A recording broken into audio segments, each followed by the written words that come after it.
घ्या आणि महाराजांचा साक्षात्कार अनुभवा. श्री स्वामी समर्थ. श्री स्वामी समर्थ महाराजांनी समाधी घेतली. श्री स्वामी समर्थ महाराज आपल्यात नाहीत. श्री स्वामी समर्थ महाराज नाहीत हे म्हणणाऱ्यांनी एकदा आवर्जून स्वामींचे परमभक्त असलेल्या श्री चोळप्पा महाराजांच्या येथे असणाऱ्या श्री स्वामींच्या समाधी मठात जाऊन बघा.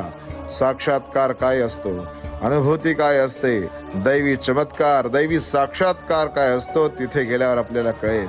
महाराज गाभाऱ्यातून आपल्याला सांगतात की तुला झालेली दुःख, यातना, विवंचना सोडून दे. महाराज जणू स्वतःचं वाक्य, भिवू नकोस, मी तुझ्या पाठीशी आहे, हे सिद्ध करतात. महाराज भक्तांना सांगतात की माझा देह आजही या समाधी मठात आहे. या समाधी मठात मी आजही जागृत आहे. आलेल्या प्रत्येक भक्तांची दुःख मिटवण्यासाठी मी आजही या मठात आहे. त्यामुळे आवर्जून स्वामींचं दर्शन घ्या आणि महाराजांचा साक्षात्कार अनुभवा. श्री स्वामी समर्थ.